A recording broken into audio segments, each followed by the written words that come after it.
To me, the ranch is about 6 miles of sacred water. People do think it's snooty, but it's not. It's literally just the master's game, and this is just how it's played. The ranch is a place where you go to gauge yourself on where you're at in fly fishing and your own abilities. So I owe my life, in a sense, to the Henry's Fork and a lot of things and a lot of people, but the majority of the people that have helped me along the way have somehow or another have some tie to the Henry's Fork. I owe them everything, truly.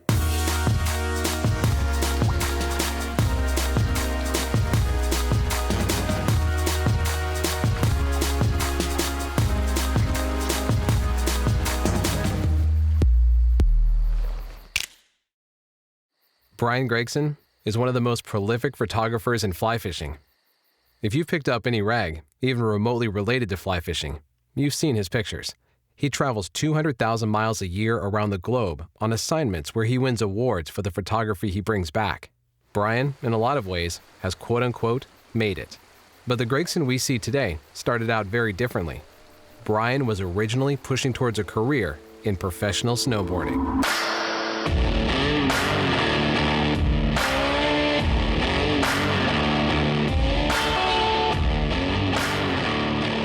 It was all going really, really good and a lot of momentum, and on a big accident, I blew out all these teeth are fake.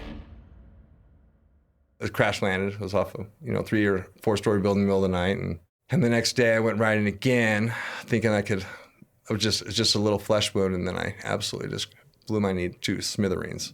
I was pursuing a very high-risk adrenaline life, which I love, and I still do love, and I loved every minute of it. But after the accident, I choose to live in a different kind of moment where I've kind of calmed myself, and I'm not as eager to go out with a bang just quite yet.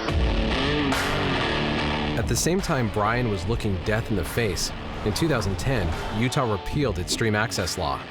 After a brutal fight, Bryan suddenly found the bulk of his home waters off limits to public access. Ultimately, with the lack of available open water, Bryan made a choice, one that changed the trajectory of his life and may have saved it. Bryan moved to the Henry's Fork River. Island Park, Idaho. Population 286. Arguably the epicenter of fly fishing culture in the United States. It survives because anglers flock here all season.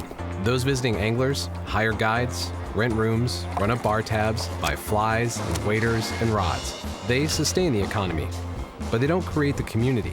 The ranch is like a magnet, and that's exactly why Bryan was pulled there. It's a place that attracts larger-than-life characters from all corners of the universe.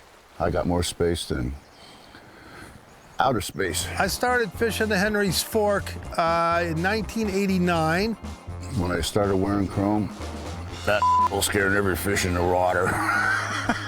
And by 91, it became a full-time obsession. Thursday night through Sunday, every weekend without fail. When I found out it didn't scare fish and it scared the snot out of fishermen, I cranked it up. Anything bright, anything obtrusive, obnoxious, gaudy, repulsive, I wore. And it gave me more room.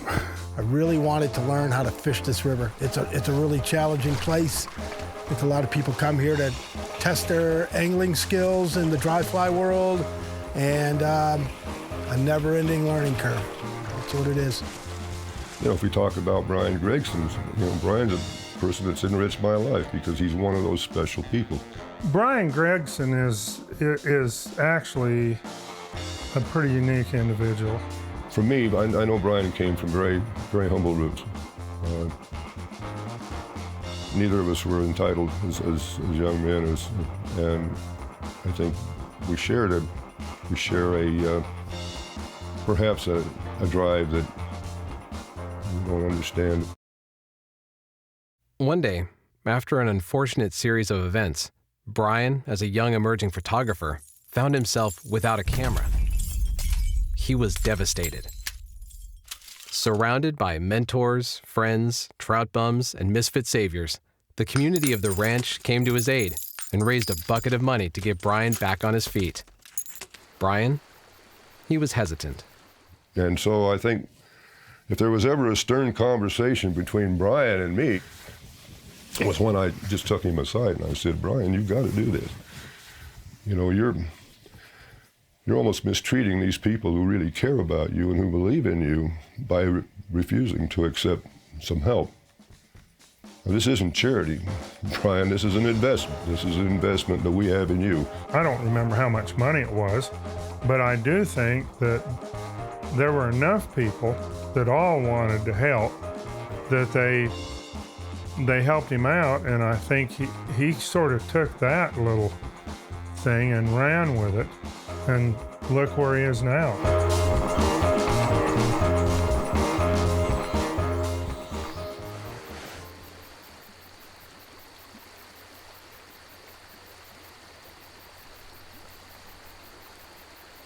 I love fishing, and fishing has been my whole life since a kid, and even more so, fishing is my life, right? Fishing saved my life.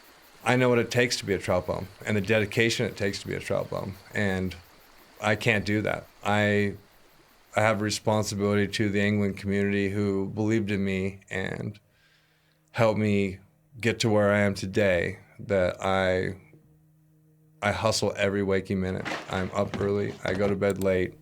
There isn't a 5-day work week for me. There isn't an 8-hour day with a lunch break. It's a 7 days a week, 365 days, live it and breathe it and love it. And I do, and I love it every minute of it. But I don't want to be a trout bum. I want to see what else is out there.